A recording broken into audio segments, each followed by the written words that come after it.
जय श्री जगन्नाथ। भगवान जगन्नाथ की आप सभी पर कृपा बनी रहे। पुरी का जगन्नाथ मंदिर सारी दुनिया में प्रसिद्ध है। इस प्रसिद्ध मंदिर से जुड़ी कई कथाएं प्रचलित हैं। आइए आप सुनते हैं जगन्नाथ जी की पौराणिक कथा। जगन्नाथ जी की पौराणिक कथा के अनुसार एक बार माता यशोदा, देवकी जी और उनकी बहन सुभद्रा वृंदावन से द्वारका आई। उनके साथ मौजूद रानियों ने उनसे निवेदन किया कि वे उन्हें कृष्ण की बाल लीलाओं के बारे में बताएं। इस पर माता यशोदा और देवकी उन रानियों को लीलाएं सुनाने के लिए राजी हो गई। उनकी बातों को कान्हा और बलराम सुन न ले, इसलिए माता देवकी की बहन सुभद्रा बाहर ही दरवाजे पर पहरा देने लगी। माता यशोदा ने कृष्ण की लीलाओं की गाथा शुरू की और जैसे जैसे वो बोलती चली गई, सब उनकी बातों में मग्न हो गए। खुद सुभद्रा भी पहरा देने का ख्याल भूलकर उनकी बातों को सुनने लगी।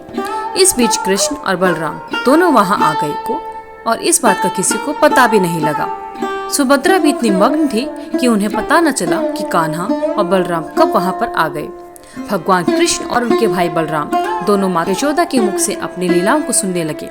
अपनी शैतानियों को सुनते सुनते उनके बाल खड़े होने लगे। आश्चर्य की वजह से उनकी आंखें बड़ी हो गई और मुंह खुला खुला रह गया। वहीं खुद सुभद्रा भी इतनी मंत्रमुग्ध हो गई थी कि वह प्रेम भाव में पिघलने लगी। यही कारण है कि जगन्नाथ मंदिर में उनका कद सबसे छोटा है। वे कृष्ण जी की लीलाओं को सुन रहे थे कि इस बीच वहां पर नारद मुनि आ गए।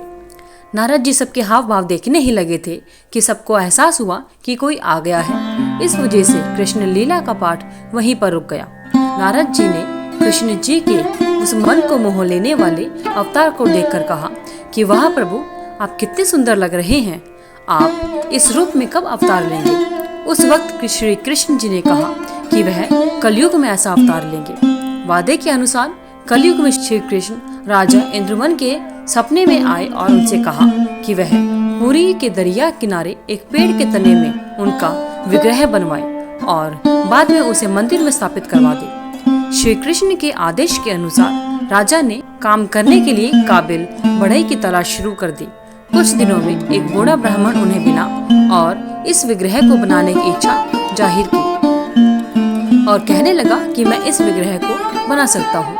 लेकिन इस ब्राह्मण ने राजा के सामने एक शर्त रखी कि वह इस विग्रह को बंद कमरे में ही बनाएगा और जब तक वह काम करेगा तब तक कोई भी उस कमरे का दरवाजा नहीं खोलेगा, नहीं तो वह अधूरा काम छोड़कर चला जाएगा। शुरुआत में काम की आवाज आई, लेकिन कुछ दिनों बाद उस कमरे से आवाज आना बंद हो गया। राजा सोच में पड़ गया कि वह दरवाजा खोलकर एक बार देखे या नहीं, कहीं उस बूढ़े ब्राह्मण को कुछ हो तो नहीं गया हो। इस चिंता में राजा ने एक दिन उस कमरे का दरवाजा खोल दिया। दरवाजा खुलते ही उसे सामने अधूरा विग्रह मिला और ब्राह्मण गायब था। तब उसे एहसास हुआ कि ब्राह्मण और कोई नहीं बल्कि खुद विश्वकर्मा थे। शर्त के खिलाफ जाकर दरवाजा खोलने से वह चले गए। उस वक्त नारद मुनि वहां पर आते हैं और उन्होंने राजा से कहा कि जिस प्रकार भगवान ने सपने में आकर इस विग्रह को बनाने की बात कही थी, ठीक उसी प्रकार इसे अधूरा रखने के लिए भी द्वार खुलवा लिया। राजा ने उस अधूरी मूर्तों को ही मंदिर में स्थापित करवा दिया। यही कारण है कि जगन्नाथपुरी के मंदिर में कोई पत्थर फिर अन्य धातु की मूर्ति नहीं बल्कि पेड़ के तने को इस्तेमाल करके बनाई गई मूर्त की पूजा की जाती है।